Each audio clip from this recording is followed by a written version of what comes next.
Hi, everyone. I'm Therese, and this is New York Girl Again, The After, the podcast for caregivers who have survived the hardest chapter of their lives and are now gathering both the courage and the strength to write the next one. Today, we are continuing the Movement is Healing series. We began with dance as a way to get out of our heads and back into our bodies. Last week, my conversation with Teresa Grattan of Flying Fabrics by Teresa explored movement, beauty, confidence, body image, joy, and the courage to be seen. This week, I want to talk about a different kind of movement. It may not look as glamorous as flowing fabric or feel as expressive as dance, but it may be one of the most important forms of healing we can give ourselves in the after. Strength training. I want to talk about strength training not as something intimidating or complicated or really hard, but as a way of caring for the body that carried us through so much. A way of rebuilding trust, protecting our future selves, reminding the body that we are finally paying attention to it again. For caregivers, strength is complicated because we already know how to be strong, don't we? We know how to keep going when we are exhausted. We know how to lift, carry, advocate, organize, comfort, drive, sit in waiting rooms, manage medications, sleep, maybe, worry constantly, still get up the next day, do it all over again. Caregiving strength is often survival strength. It's the kind of strength that says, I must do everything I can for my loved one, despite my own needs. Many of us come out of caregiving physically depleted.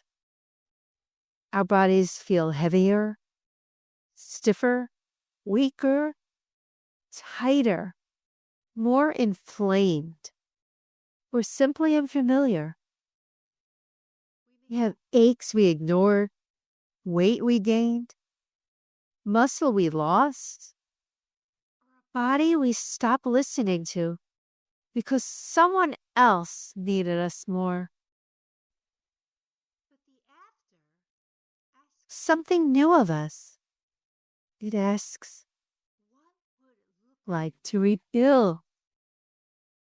That is why strength training matters to me. It's not only about building muscle. It's about rebuilding trust in myself. It's about giving your body evidence that it can respond, adapt, and become stronger again. The science is absolutely powerful. Research has linked resistance training and muscle strengthening activities with lower risks of all-cause mortality, cardiovascular disease, cancer, diabetes, and other major health outcomes. In plain language, strength training is not vanity. Muscle is not vanity. Strength is one of the ways we protect our future selves. And as we age, this becomes even more important. Strength helps us get out of a chair, climb stairs, carry groceries, walk the dogs, get up from the floor, travel, dance, and stay independent for as long as possible. Strength also matters for balance and fall prevention. Falls are not just little accidents as we age. A fall can change independence, confidence, mobility, and quality of life. I've seen it myself with my father. Oh, 27 times that I was aware of. 27 times. The World Health Organization recommends muscle strengthening for older adults at least 2 days a week, along with balanced, focused movement several days a week, because strength and balance help preserve function and reduce fall risk. Matters because many caregivers have seen firsthand what happens when mobility changes. We know how much dignity is connected to being able to move safely through your own life. Strength training also helps the mind. When you are rebuilding after caregiving, grief, or burnout, your mind may still be saying, I'm tired. I'm so behind. I let myself go. It's too late. Body can gently challenge that story. When you stand up from a chair, lift a little weight, use a resistance band, walk a little farther, balance a little better, your body sends the mind a new message. I am not helpless. I am not done. I am rebuilding. And the beautiful part is that you don't need a gym to begin. You can start at home with a chair, a wall, a kitchen counter, resistance bands, cans of food, water bottles, or grocery bags. A chair can become a strength tool. Sitting down and standing back up slowly builds the legs, the glutes, the core, balance, coordination, and the real life strength we need every day. A wall or kitchen counter can become a place for push-ups. Cans of soup can become light hand weights.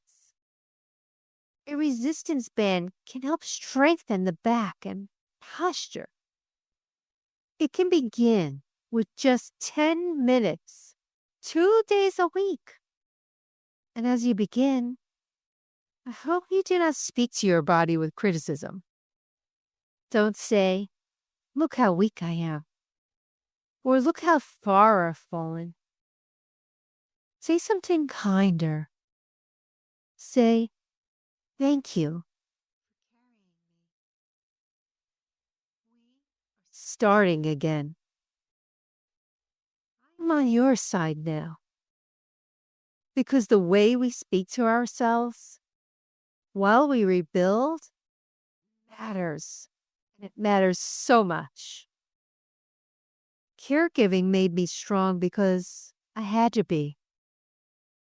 Strength training is helping me become strong because I choose to be. That is the difference. Survival strength says, everyone else needs me. Chosen strength says, I am worth caring for too. So this week, invitation is very simple. Choose 2 days. Just 2. Give yourself 10 minutes. Use what you have. Start where you are. A chair, a wall, a band, a can of soup. Your own body. There's really no excuse. And please, if you have medical conditions, injuries or pain, balance concerns, or have not exercised in a really long time, please be wise. Talk to your healthcare provider. Start slowly. Use support. Keep yourself safe. The goal here is not to punish the body. The goal is to preserve and protect the body that carried you through so much. The body that carried survival deserves to be rebuilt with tenderness. And the life ahead of you deserves a body that is supported, strengthened, cared for. This is the Movement is Healing series. And this week, we are strong for ourselves now. Thank you for listening to New York Girl Again, The After. If this episode spoke to you, please share it with someone who may need a gentle reminder that it's not too late to begin again. Until next time, keep moving forward, because the after was never the end. It's just